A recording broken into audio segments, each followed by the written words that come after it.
All right, guys, guess what? I'm back and looking as touristy as ever. Just got back from my trip to CES 2025 in Las Vegas, Nevada. It was a really good time. Got to hang out with my folks over at xTool and got me some xTool swag, as you can see. Also, it wouldn't be a cool trip without some really cool geeky items from CES. Yes, I bought myself a backpack. It's cool, and I have Steve on a backpack now.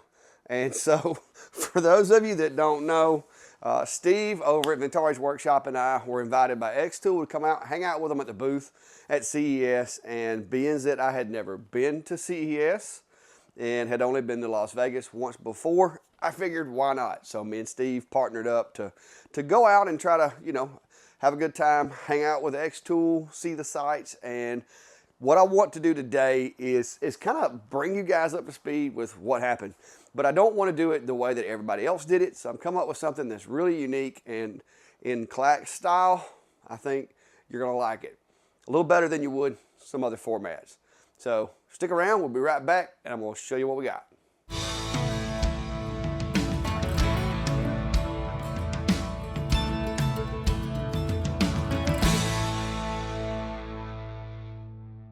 All right, so here in Clack fashion, we're going to go through, and instead of doing interviews with Jason, who I did get to meet at the event, he was a really awesome guy. It was a cool experience. Instead of doing stuff like that, I'm going to be dropping some links down below to some of the other guys that were up there at the booth that we got to hang out with, we got to go eat supper with. There's a lot of them there. We're going to talk about that more as the video goes, because we're just going to I'm going to give you the story through slideshow. That's what we're going to call it. Of the event, to give you an idea of how it started from the beginning until the end. It's just going to be a story involving all the photographs, and we're going to be dropping some names in there and some folks. But if I mention somebody in the video as far as another YouTuber that you don't recognize or you don't know, go check them out down below in the links. And for these other channels that you may not know about, or even if you do know about it, go over and comment somewhere on their video that the Clack Shack sent you, to let those guys know that we do have quite the community over here, so they might want to come be a part of it. But that's what we're going to do. So I'm going to slide over to the computer, and we're going to do the rest of this pretty much through slideshow, and I'm going to talk over it. So here we go. Let's get started. All right, guys, 5:01. Yeah, that's early around the shack. Morning's not my big thing there, but Brandy encouraged me to get out of bed so we wouldn't be late for the airplane. And we're headed off to the airport. It's about an hour and 15 minutes or so ride, and you'll see that we get some daylight before we get there. I think we were supposed to be there to take off about 8:30 or so. I got there early, got my bearings, went looking for some nourishment, found this Chick-fil-A right here in the airport. That was convenient. Grabbed myself a little bit of a chicken sandwich and headed out to wait on the plane to get there and get ready. Got loaded up and on our way to Vegas. This is only my second trip in an airplane, so it was interesting. Very touristy of me. But yeah, wind up making it over to Colorado because we had a little holdover. So while in Denver, I had some hot wings and waited on my plane to get ready to go. Once I had lunch, talked to a couple of people there at the little cafe, and was on my way back to locate my airplane once again. Luckily, I had put air tags on my luggage, knew that it was securely still in the plane, and we are off on our way to Las Vegas. The plane ride was really cool. Like I said, only the second time I've ever had a trip in a plane. Very interesting, but not a lot of leg room for somebody of average height, as Steve would say. Made it to Las Vegas. I'm trying to text Steve. He's not answering. Apparently, there was some problems at his airport, and so in the meantime, I go and collect my luggage, which was easy to find because of the bright orange color that I chose, and found myself a place to sit and get a nice Coca-Cola.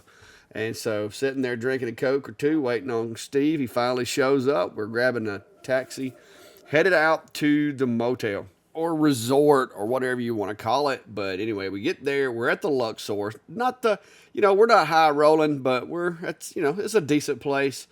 Got there, got checked into the room. Of course, I was giving Steve a hard time the whole time, as usual. we decided to strike out. We were able to get our badges at the airport, so we've got our badges, and we wanted to go see the sights.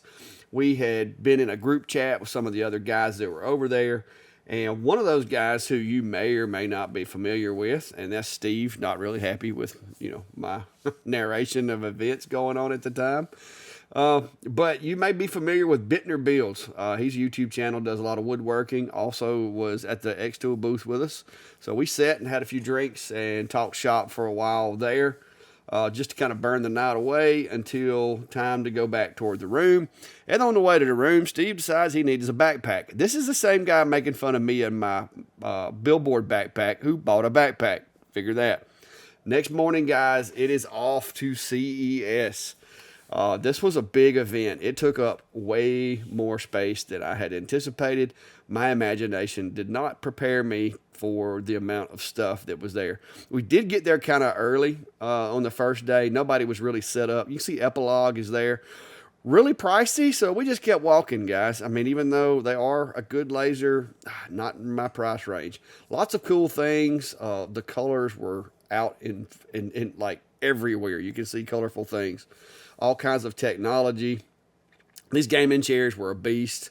Found some carpet for the Clack Shack in case I ever decide I want to do carpet. That was pretty cool. Steve almost lost me in the room. Insta360 was there. Unfortunately, they weren't giving away any cameras. So we looked at what they had to offer and just kept walking around. Lots of robot, AI, big TVs. That's a 98-inch TV. This car I thought was there for me because it had the orange interior and the gray. I just felt like it was really fitting. But the security guy standing next to the rope didn't think that it was for me. So we just had to leave it there and take a couple pictures of it. Did stop by the Laser Pecker booth and visit with them. As you know, Steve and I both have had several Laser Pecker machines, and they're a good machine, mobile and all that. And so we had to stop by and say hey to them. This I fell in love with, guys, and I have one ordered. It should be here hopefully this week. I've got me a gimbal coming for the ZV-1, and I'm going to be hopefully using the AI tracking on it to make my videos look a little more like I can afford a camera guy, even though I can't. So we got that thing coming. I fell in love with it over there. The salesman did a really good job. Lots of robots. Like I said, this is like a little patrol robot that you can use to patrol your perimeter, and I thought that was kind of neat. O-Tour was there, kind of a little less booth than I was expecting. They had a couple of machines. The one on the left, they actually had it open, and you can see the blue light. Wasn't real keen on that, O-Tour, but hey, whatever. Y'all's booth, do it how you want. We also found that Radio Shack lives, guys. For all of us old timers that thought Radio Shack had went away, it lives. We found one, so there it is. Apparently, it's still out there. They had lots of streaming microphones, keyboards, and like it looked like a lot of just gamer electronics, but nevertheless, they're still flying the Radio Shack icon there or logo there. And so, at the end of the day, we're off to Venetian. This is where xTool's booth is at. The other place was the other half of the event, but we wanted to see it. We weren't supposed to be at xTool's booth until the afternoon. But guys, when we got there, it was slammed. You can see these people, they're just lined up getting in. We get in there, walking around looking for it. We find Creality. There's their new Falcon. We find, they had some 3D printer stuff going on over there. And we also found Mr. Cool. They had a display set up, and I went over there and told them that Steve needs a mini split. And Steve actually did talk to him about it, and they have some products. So maybe, guys, maybe we can get Steve a mini split after all. So then we just, like I said, we walked this entire event, took a couple of photo opportunities to stop in front of some signage and take a picture or two. There's Creality's new K2 Plus combo. We did snag a few pictures of that. They have some 3D scanners and stuff like that up there too. You'll see that in this picture. This was really cool. It's a pool vacuum that looks like a sea turtle. I don't know how useful it is, how well it works, but it looks cool. It gets points for coolness anyway. The other models probably work better, but they don't look as cool. So, but I don't have a pool, so I couldn't really use those. We did finally get our way over to the xTool booth, and we hung out a good bit that day. I wanted to find work. I'm one of those type of people. I wanted to get in there and like help folks. But the folks that you see in the xTool shirts, they were doing an excellent job of helping people, explaining things. And so me and Steve just kind of stood around and waited on somebody to have a question that we could answer, and they would send us folks. You'll see a few other YouTubers in these shots here, in the past couple of shots. If you missed them, you can back up and see if you can spot them. But I will be mentioning some folks later on in the video as we go.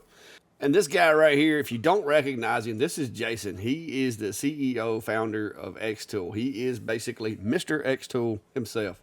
Really cool guy. I like his will and his drive towards the company and the way he's moving things. Really, really cool. And we'll talk more about that here in a minute. End of the day, we ended it by going to a Brazilian steakhouse with this crew right here. You got 6'8 Woodworks, Bittner Bills, of course, Steve and I, and then Kim and Garrett make it. I will be dropping links down below if you want to go check those guys out. Tell them the Shack sent you. And tell them I said to say hi or whatever. Just go tell them the Shack sent you. That's fine. But we had a great dinner that night. Next morning, sun's coming up.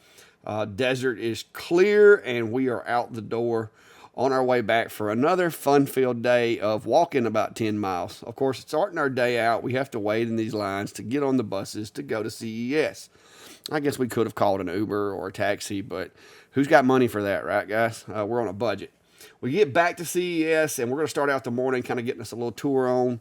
This is actually a robot I would love to see on my property. I tried talking to the guy about getting one. I may further pursue this, guys, but this is a Yarbo. It's a lawnmower, leaf blower, like ice blower, all in one machine. I don't need the snow blower, by the way.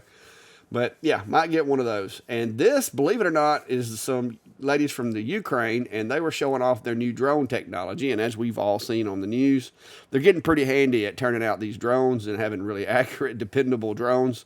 And look at the size of this one right here. That was a payload carrying machine there, big guy.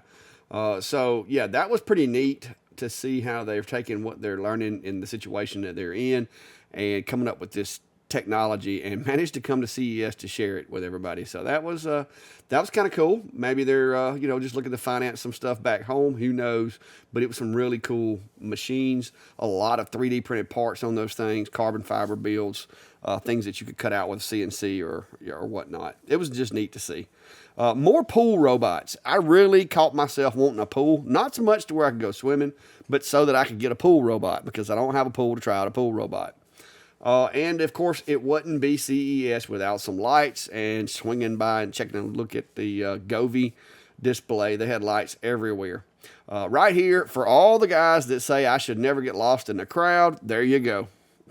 I actually almost got lost in a crowd of people who apparently chose to wear orange hoodies as I did. And got to meet our new, PR guy for We Create, talked to him. We discussed some of the woes in the past with We Create and some of the things that we liked about it and where they're going forward. So that was good to see. And then back at the xTool booth, guys, and we hung out for a good while the last day. Got to answer some questions, talk to some people, just giving folks ideas of what machine would be best for them. I will tell you this. Even though Jason was kind of the superstar as far as everybody knew who Jason was, he's the guy that started the company, just genuinely good guy. The folks that I talked to there that knew him better than we did, just meeting him and all, said that he was really down to earth. And like I said, the company, the direction of he's taking the company, the approach that he's taking with product development and everything. He said that, product development was kind of his passion, and that was pretty neat. But we got to meet a few of the followers that showed up at the event. And if I didn't get your picture, I'm sorry, but I just wanted to throw those in there. And this lady right here was probably the hardest working person at the booth. This is Carrie. I think she's from Tennessee. She helps xTool at events. And guys, I don't know how she stayed on her feet as long as she did, but she did an excellent job. And here is the crew on the last night that me and Steve stayed. You've got, starting at the left right here, we got Chad's Custom Creation, him and his wife, myself, of course, Allison from xTool. You got Carrie up there from xTool. Don't know all the xTool folks' names. Next, and then, of course, you got Laser Engraving 911. You've got Kim and Garrett from Kim and Garrett Make It, some more known xTool folks over there to the right. Then you got Bittner Builds and his cameraman sitting there with him, sitting next to Steve. And then down here closer to the camera, you're going to have EBP Man Tech Reviews.